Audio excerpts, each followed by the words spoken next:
Assalamualaikum warahmatullahi wabarakatuh. Sobat RH sekalian, jumpa lagi kita di channel yang keren ini. Keren cadas. Ya, sobat RH sekalian, memang berita ini cadas ya. Rismond Hasiholan Sianipar mau laporkan mantan Presiden Jokowi ke Polda DIY, Daerah Istimewa Yogyakarta. Nggak tahu nih kenapa nih orang ini nekat jadinya.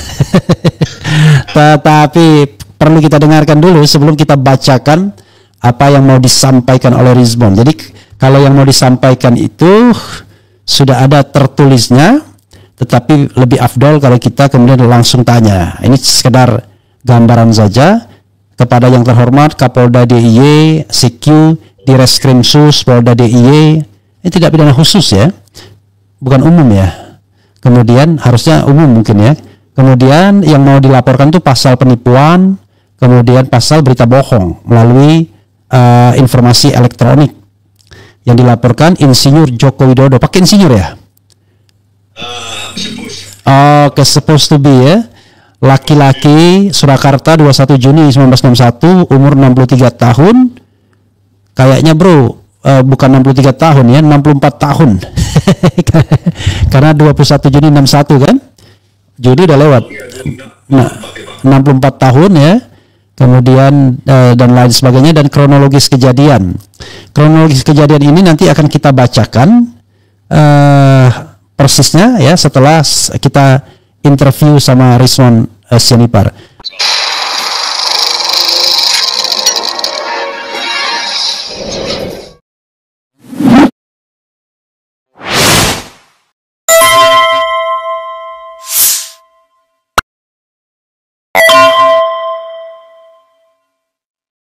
Bro Rismond, selamat pagi. Pagi, Bang. Posisi ada di mana sekarang? Di Jogja dong. Di Jogja. Ya. Tapi Jogja mau ke arah mana ini mengarahnya? Ke arah Polda DIY. Oh, Polda DIY di daerah Ring Road ya? Ya, ring road Bang. Oke, ingat sekali kali. Waktu itu saya pernah jemput aktivis mahasiswa yang Kalau ditangkap. mahasiswa UGM asli pasti ingat itu. Jadi, ya siapa tahu udah pindah kan? Oke, masih di Ring Road ya. Jadi, bro, kenapa bro kemudian nekat dalam tanda kutip mau mengadukan Jokowi menggunakan pasal penipuan dan pasal berita bohong? Penipuan di undang-undang di KUHP dan berita bohong di undang-undang ITE. Apa yang melatar belakangi bro? Silakan bro. Bukan nekat Bang, memang logis. Ya kan, karena kita kan sudah menemukan bantahan dari Pak Kasmujo sendiri dari mulutnya langsung kan. Begitu. Jadi ya wajar dong kita laporkan. Pak Jokowi bisa melaporkan kami, ya equality before the law. Kami juga punya hak untuk melaporkan. Oke, karena lokus deliktinya di UGM atau di Yogyakarta pada tahun 2017 itu ya? Ya, Bang. Makanya dilaporkan di Polda DIY. Ya, terkait lokus delikti. Oke, tempus deliktinya? Tempus deliktinya 2017. Oke, jadi berarti Anda membawa bukti-bukti rekaman video ya? Iya, Bang. Apa aja yang Anda bawa buktinya? Rekaman video tahun 2017 dan 2025. Oke, jadi 2017 jelaskan aja biar penonton lebih puas dari menurut Anda sendiri. 2017 itu kan Bang, Pak Jokowi berdialog dengan Pak Kasmujo di acara alumni Fakultas Kehutanan UGM. Nah, di situ publik menyimpulkan dan wartawan semua menyimpulkan bahwa Pak Kasmujo adalah dosen pembimbing skripsi kan. Ya. Itu tidak bisa dibantah itu, kecuali pengataannya mungkin.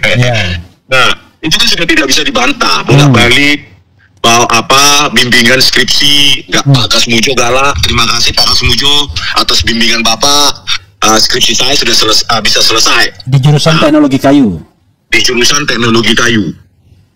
Itu kan sebuah, nanti ahli bahasa dong menyimpulkan itu. Nah, terakhir Pak 2025 ya, Pak Jokowi membantah kan, memang Pak Kasmujo bukan dosen pembimbing skripsi saya, tapi pembimbing akademik.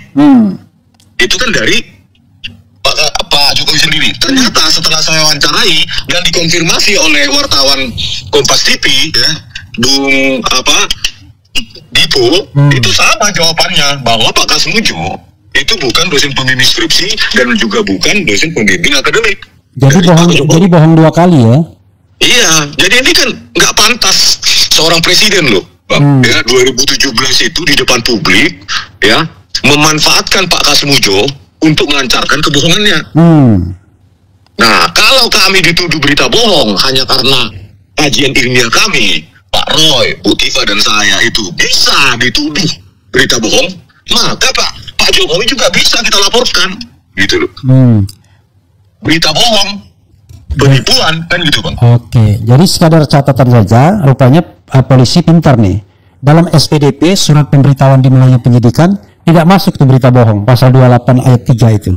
Jadi Anda dikenakan pasal 1 pencemaran nama baik, 2 pasal fitnah, 3 pasal penghasutan, 4 pasal menggunakan dokumen orang lain tanpa izin, 5 pasal memasukkan dokumen dalam pengertian mengubah dan lain sebagainya biar tampak original, dan kemudian terakhir pasal pencemaran melalui elektronik. Jadi tidak dimasukkan tuh pasal menyebarkan berita bohong gitu. Mungkin takut membawa ijazahnya ke pengadilan kali ya. Kelihatannya ya. Silakan bro, teruskan. Anda ingin eksplor apa lagi? Infonya begitu dulu Bang ya, karena saya sudah ada di parkiran Polda DIY siap-siap mau melaporkan ini. Oh, berarti Anda berdua saja atau sama lawyer atau bagaimana? Dengan lawyer dari kantor pengacara Muhammad Taufik and Partners, ya? Pengacaranya Pak Andika. Oh, ada Andikanya? Iya, Pak Andika sedang OTW ke sini, kami sedang tunggu. Nanti setelah kami laporkan, ya, maka saya akan infokan ke Bang Refli RH Channel. Good luck bro ya. Berarti di sisi Anda istri tercinta tetap ya? Oh jelas lah Bang. Jadi nanti setelah dia yang nyupir. Hari ke depan mau pulang dulu nih. Udah kangen mancing di Danau Toba. Pulang dulu bentar. Luar biasa. Oke bro, good luck ya. Mudah-mudahan lancar semuanya dan mudah-mudahan laporan Anda diterima dan diproses ya. Iya Bang. Ya kalau ditolak apa alasan penolakan ya kan kita live sekarang ini. Oke bro, karena jelas ya lebih ceto welo-welo kata orang Jogja ya. Lebih ceto welo-welo nih. Iya kan Bang? Oke. Nanti minta masukannya Bang ya, masalah hukum-hukum seperti ini Bang. Ya, Anda kayaknya lupa mencantumkan pasalnya, harusnya pasal 28 ayat 3 jungto, pasal 45 ayat 1 tadi. Jadi kan Anda harus cuma ngambil pasalnya di ujungnya ya, ada jungtonya itu. Sebelumnya itu ada pasalnya dulu yang menyebut tindak pidananya, lalu pasal 45 yang Anda sebutkan itu sebagai ancaman hukumannya. Mungkin diperbaikin sedikit juga boleh lah nanti. Oke bang. Kalau ada perbaikan besok juga saya datang lagi untuk melaporkan. Oke, so far so good lah, ya kan? Misalnya Anda menyebutkan pasal 45 ayat 1, harusnya Anda refer dulu pasal 28-nya dulu. Oh gitu bang ya. Oke. Itu aja.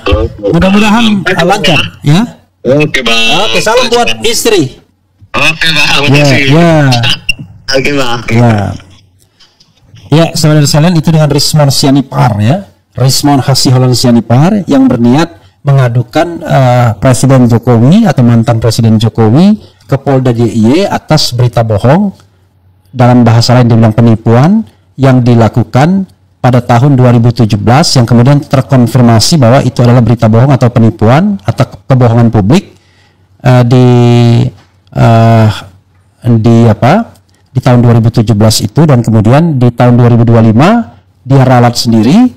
Tapi dia kemudian menambahkan Kasmujo dosen pembimbing akademik, ternyata oleh Pak Kasmujo deny juga, dibantah juga. Ini yang saya katakan, inilah yang namanya kebohongan yang nyata, yang terbukti oleh diri sendiri.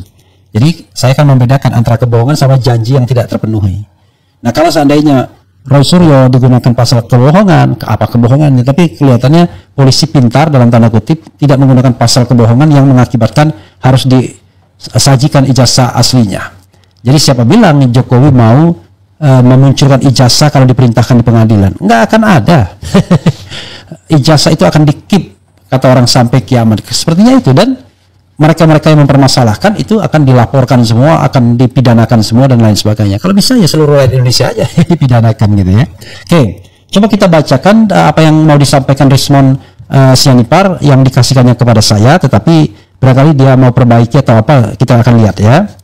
Kepada yang terhormat Kapolda DIY, CQ di Reskrimsus Polda DIY. Ini pun bukan di Reskrimsus ya, mungkin Krimun ya. Di Yogyakarta perihal laporan yang bertanda tangan di bawah ini kami. Titik 2, nama Dr. Rusman Hasiholan SST MN, NIK 33 dan 3310 dan seterusnya, tempat tanggal lahir Pematang Siantar 25 April tahun 1977, agama Kristen, pekerjaan dosen, alamat Perum Cipta Gria Bersinar Kalikotes Jawa Tengah, Klaten. Rupanya dia punya rumah memang di Klaten ya. Bersama ini hendak melaporkan peristiwa dugaan tindak pidana penipuan garis miring 378 KUHP. 2, mendistribusikan dan atau mentransmisikan informasi elektronik dan atau dokumen elektronik yang berisi pemberitahuan bohong atau informasi menyesatkan. 45A ayat 1 Undang-Undang ITE ya. Ini Undang-Undang Nomor 1 tahun 2024 tentang perubahan kedua Undang-Undang ITE. 3, menyebarkan informasi elektronik dan atau dokumen elektronik yang diketahui memuat pemberitahuan bohong yang menimbulkan kerusuhan di masyarakat. Garis miring 45A ayat 3 Undang-Undang ITE. Tempat kejadian perkara tidak dia uraikan. Atas nama terlapor, nama Insinyur Joko Widodo, jenis kelamin laki-laki, tempat tanggal lahir Surakarta 21 Juni 1961, umur 63 tahun, harusnya 64 tahun ya, agama Islam, kewarganegaraan WNI, alamat Jalan Kutai Utara dan seterusnya, Surakarta ya. Kronologis kejadian bahwa pelapor merupakan warga negara Indonesia yang peduli dengan keberlangsungan politik yang berlangsung di Indonesia. Bahwa isu yang selalu muncul dan tidak terselesaikan beberapa tahun ini ialah berkaitan dengan ijazah mantan Presiden Republik Indonesia Bapak Joko Widodo terlapor yang banyak orang menilai bahwa ijazah yang dimiliki Bapak Joko Widodo terlapor adalah palsu dan hal tersebut tidak pernah juga dibuktikan kebenarannya sampai hari ini.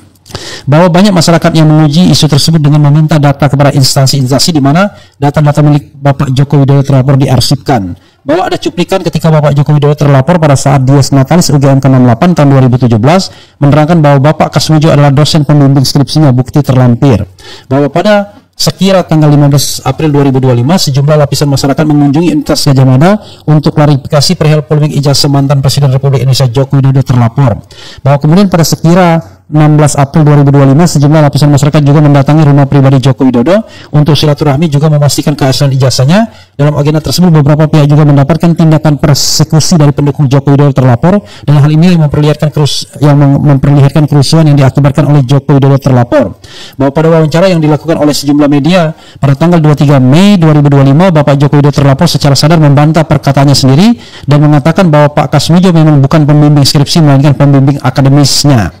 Bahwa atas keterangan Bapak Joko Widodo terlapor pada tahun 2017 tersebut yang dari tahun 2017 masyarakat beranggapan bahwa Bapak Kasmujo lah dosen pembimbingnya. Setelah sekian lama berita tersebut tersebar dan dipercaya oleh masyarakat Indonesia, pada tahun 2025 secara terang-terangan dan merupakan fakta yang tak terbantahkan, Pak Kasmujo menerangkan bahwa dirinya bukanlah dosen pembimbing Bapak Joko Widodo terlapor, bukti terlampir.